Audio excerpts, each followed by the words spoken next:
एक बार की बात है, एक छोटे से गांव में एक मंचला कुत्ता रहता था जिसका नाम था जबरू। जबरू का रंग सुनहरा और उसकी आंखें चमकदार थीं। वह गांव का सबसे प्यारा और निडर कुत्ता था, लेकिन उसके पास एक खास गुण था। वह हमेशा साहसिक कार्यों की तलाश में रहता था।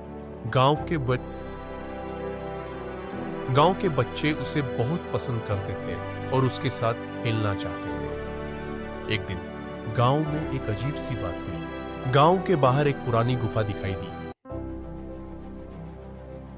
जिसे कोई भी नहीं जानता था।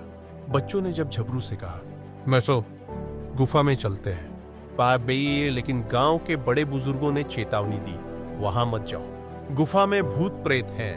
पैदे पैर टाला, लेकिन झबरू ने डर को नकारते हुए कहा, डरना नहीं चाहिए, हमें सच्चाई का सामना करना चाहिए। साहब, बच्चे झबरू के साहस से प्रेरित होकर गुफा की ओर बढ़े। जैसे ही वे गुफा के पास पहुंचे, वहां एक अजीब सी आवाज आई, ले कौन है जो मेरी शांति को भंग कर रहा है?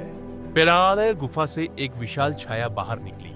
वह एक पुराना जादूगर था जो गुफा में कैद था। झबरू ने बिना डर के कहा, हम यहाँ आपको डराने नहीं आए हैं, हम जानना चाहते हैं कि आप कौन हैं। पुलाव में जादूगर ने बताया कि वह एक समय में शक्तिशाली था, लेकिन एक जादुई गलती के कारण गुफा में कैद हो गया। उसके पास एक जादुई पत्थर था जो उसे आजाद कर सकता था। बच्चों ने झबरू के साथ मिलकर जादूगर की मदद करने का निर्णय लिया।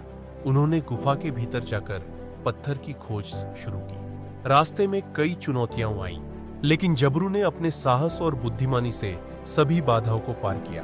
अंततः उन्होंने पत्थर को खोज निकाला और जादूगर को आजाद कर दिया। जादूगर ने झबरू और बच्चों का धन्यवाद किया और उन्हें एक जादुई उपहार दिया, एक चमकदार तारा जो उन्हें हमेशा साहस और सच्चाई की राह पर चलने की प्रेरणा देगा। झबरू और बच्चे खुश होकर गांव लौटे और उन्होंने सभी को अपनी साहसिक यात्रा के बारे में बताया। गांव के लोग अब झबरू को और भी ज्यादा पसंद करने लगे, क्योंकि उसने न केवल एक जादूगर को आजाद किया, बल्कि गांव को साहस और मित्रता का एक नया संदेश भी दिया। उस दिन से झबरू गांव का नायक बन गया और उसकी कहानियां पीढ़ी दर पीढ़ी सुनाई जाने लगी।